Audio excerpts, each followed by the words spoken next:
Right,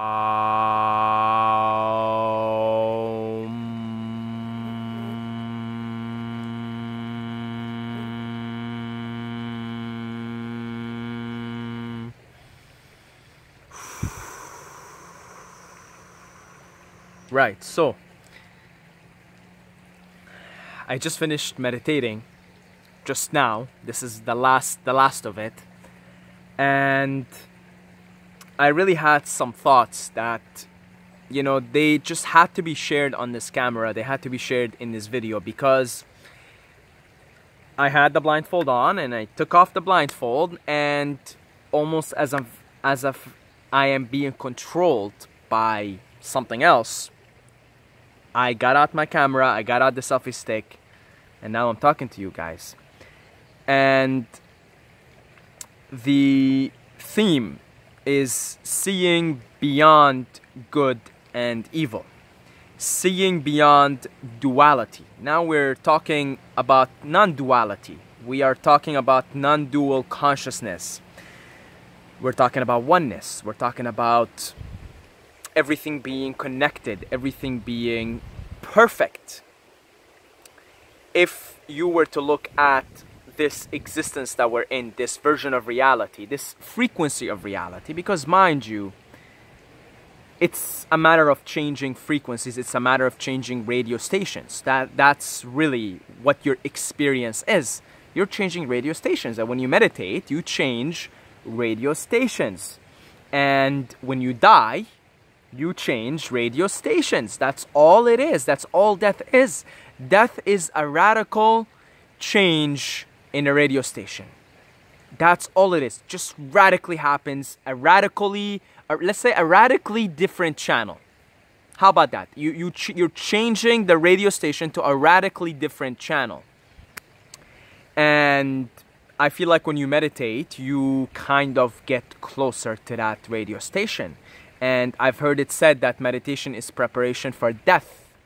And as I meditate more and more, especially with this baby here, the total darkness blindfold, I start to see this to be true, that meditation is preparation for death. And in that state of mind, if you have the ears and the sight, and when I say the sight, I'm talking about the higher sight, the third eyesight, then you can see this video game that we're living in outside of time and space, so far detached from time and space, that you see the connectedness of everything, the perfection of everything, the oneness of everything, and the illusion of good and evil, the illusion of dual consciousness. See, this element of evil, this element of darkness, you know, and I mean, we are living on a radio station right now where it's dual. There's day and there is night. The matrix is designed, this radio channel is designed to be dual. It can't be not dual because it's part of the simulation. It can't not be dual. Like, you can't have day without night. You can't have day without night. There is day and night, and that's just inherently simulated. It's part of the code. You can't change the code. You can't change the code. That's just how this reality, how this frequency, how this radio station is simulated. It's simulated in such a way. There's good and evil. There's darkness and light. There is water and fire. There is masculine and feminine. There is male and there is female. And when you step outside of time and space and you see the connectedness of everything, you realize there is nothing but light, because the one, the all, the creator, the mind. I mean, we are living in the mind of God, and we have the essence of God is within us. We are the one perfect being. We are the one omnipresent, all-knowing, all-powerful, all perfect. The isness outside of time and space. The just is, the perfection, the one being that pure energy, that pure light, pure consciousness, pure joy. That's the all. Now, the all, this perfect being that we all are part of that perfect being, got bored of this infinite bliss, of this infinite perfection, and imagine this amusement park that we're in, where there's the illusion of imperfection, the illusion of darkness is allowed to exist, the evil element of it. And I guess this being that me and you have inside of us, that we are one consciousness experiencing itself subjectively. I suppose that one being, first of all, has a really twisted sense of humor. Second of all, tried to make the game difficult, but realized for me to make the game really difficult, I have to convince myself that I am this individuated stream of consciousness, this individual stream of consciousness. I have to convince myself so much of it. I have to make myself forget this, so much so that I'm gonna make the element of evil and the element of suffering so strong, so powerful, you can really feel it, and really now you're making the game more difficult. Because I would imagine this perfect being that we are, this perfect being, I am talking to you as you, basically, tried to make the game difficult, initially created this perfect place, and realized I'm still remembering very easily who I am. This game is not as fun anymore. I gotta make it more difficult. I mean, if you spend some time in nature, and if you really like sit down, like in the heart of it, right? Like, I mean, really take off your clothes, sit within the weeds and feel the earth. Quickly you will come to feel this being. You'll come to feel love. You'll come to feel your heart. You will come to feel God within you, your higher self, your true essence, that is this perfect being. And you start to feel the oneness with everything. And it's an experience. I mean, it's an experience. It's not, I'm trying, I guess what I'm trying to do here is describe the experience. So I'm sitting here and I feel myself in this deep meditation with the blindfold on. I feel like I am the stream of the water. I am hearing the water, and I'm like, I am the water flowing, but at the same time I'm hearing the birds, and I am the birds flying, and I'm hearing the wind, and I am the wind dancing with the trees. And it's an experience, right? It's an experience. And I guess I mean, right now I don't feel the element of evil. I don't feel the element of suffering. I feel pure bliss, pure joy. I guess now that I'm trying to speak in words, I'm coming back to the dual place. But before I had the urge to put on this camera, I experienced, for a little bit, I experienced that oneness, which cannot be described. The Tao that is spoken is not the real Tao. It's not the pure Tao. You see, now it's tainted with mind, with words, with abstractions. And I'm trying to just explain it here. I'm already coming out of this place of heaven. However, in my mind, this perfect being created this amusement park, imagined it in the mind. We are in the mind of God. And realize it's too easy. If I'm just always in this pure bliss and I'm out in nature here, it's too easy. I have to program the element of evil and suffering within this game because I really want to make it more difficult. So think of evil, think of suffering, think of pain, think of obstacles, challenges as your own way, because you are that being that simulated, that created this whole thing, your own way of making the game more difficult, because it was just simply too easy for you to remember who you are. And where's the fun in that? Where is the fun in that? It's like you playing with a puzzle, putting the puzzle back together. Really, that's all it is. That's what we're doing. And it's too easy. Like the pictures, it's the pictures right there. There's only 100 pieces.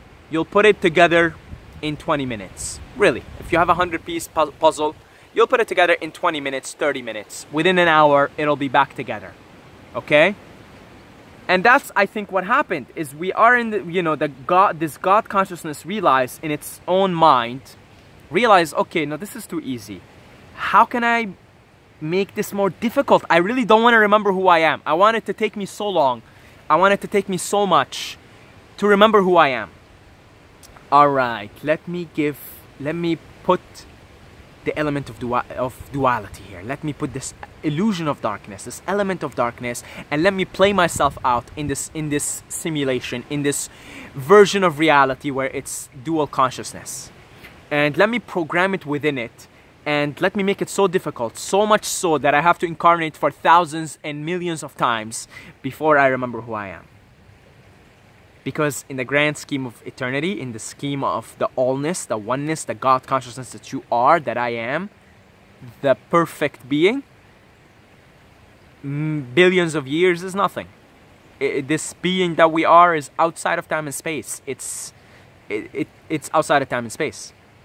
So we are playing out this game with this dual consciousness, right? With this good and evil, darkness and light. And until we are able to see through the duality, until we are able to embrace both sides, the dark and the light, until we are able to respect, and I am talking now from a very outside, detached point of view. You see, because I am in a way right now trivializing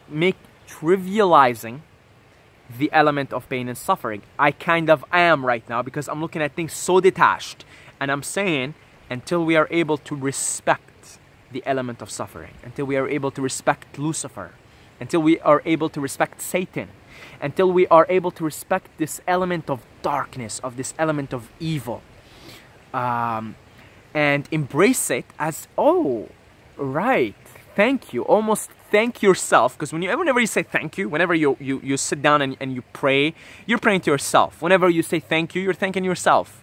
And you, the perfect being, programmed it so that gratitude, when you thank yourself, you come closer to your real essence, right?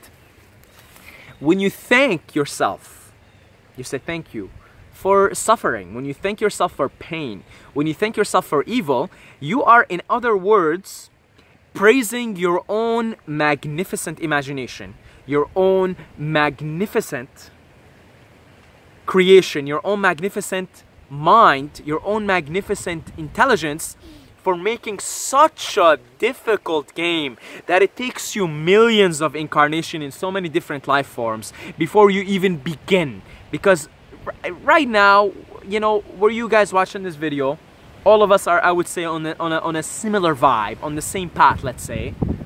We are just beginning to grasp our true essence here. We are just beginning to grasp it. We're just beginning to see things from this non-dual consciousness. And God knows how many incarnations in different life forms, in different games that we played, have we been playing. God knows. Oh. And we have to thank, you have to thank yourself for the beautiful illusion of separation, for the beautiful, because evil is separation, for this beautiful illusion of evil, the illusion of darkness, the suffering and the pain, because it allowed you for this brief period of time in your own, I mean, you are outside of time and space. Even millions of incarnation is a brief period of time. It is allowing you not to be bored. It is allowing you to play. It is allowing you the freedom to pretend that you're not perfect, to pretend that you're not whole, to pretend that you are not all-knowing, to pretend that you are in need of something else. You know, really, I mean, wow. Wow, when you think about it like this, you are magnificent. You are smart. You have to give yourself credit for being so smart to play out this dual game, this duality game of good and evil, angels and demons, right? And keep in mind, angels and demons, you know, even on higher planes in the astral realm, the astral plane, is still in dual consciousness. As long as we're fighting each other as good and evil, as long as we are not acknowledging the oneness of all, that, hey, hold on, you, the evil motherfucker that's causing pain and suffering, you are me, and you're just playing out this role of good and evil. And whenever we find our way to the light, We're just finding our way back to our true essence, the pure consciousness, the pure light. Now, where it becomes challenging is you say, okay, Saeed, I kind of understand what you're saying, you know, okay, fair enough. I've experienced this oneness you're talking about. I've experienced non-dual consciousness. And the irony is now we're talking about it. So now we are in dual consciousness. We're just talking about non-dual. By virtue of talking about non-dual, we're dual because now we're separation. Words and descriptions and abstractions and categorizations. That's what's so ironic and paradoxical about this whole thing. Okay, but does that mean I don't fight evil anymore? I don't, you know, stand up for social justice issues? I don't stop the killing and the raping and the evil and the suffering? No. The game is programmed so that the God consciousness would eventually find its way back to its true essence, which is love, light, oneness, and love. Love, just love and light. Really, it's, you know, love, you know, it's all synonymous words. Light, love, truth, energy. It's all one word. It's synonyms. We're talking about synonyms here.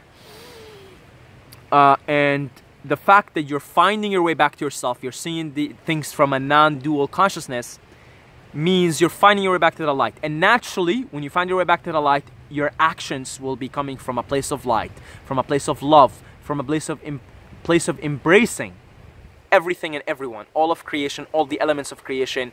If you're into like conspiracy theories, the reptilians, the Anunnakis, the Drakians, I think they're called, or something. I'm trying to remember that other name for the dark forces.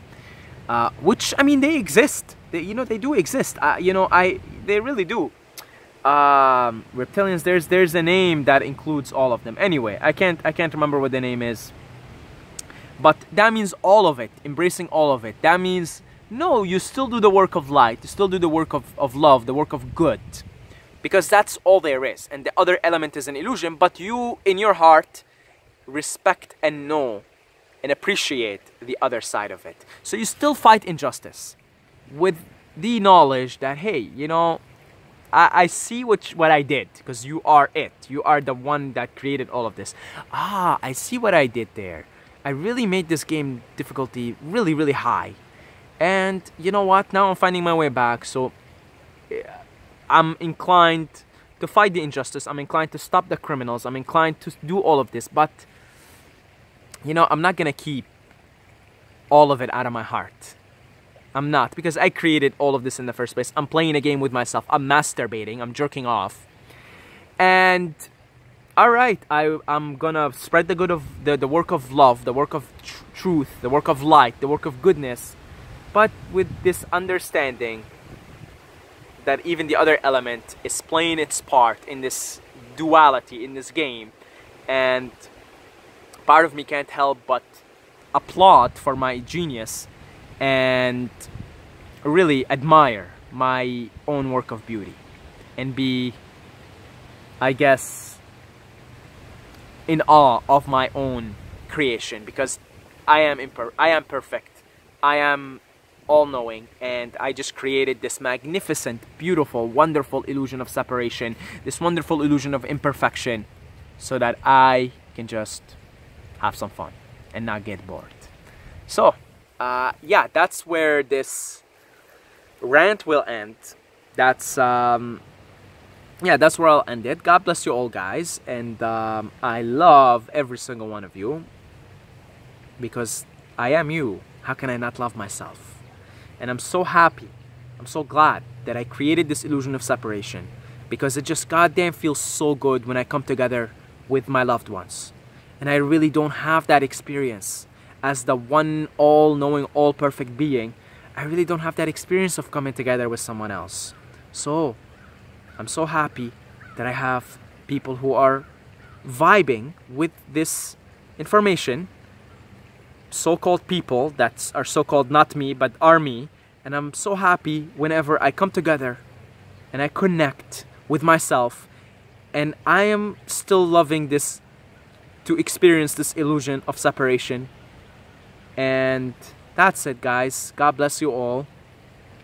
I love every single one of you, but don't forget to subscribe, or you're gonna sleep with the fishes, which means you're gonna go and change to a completely different radical radio station. So make sure you subscribe if you want to stay on this radio station.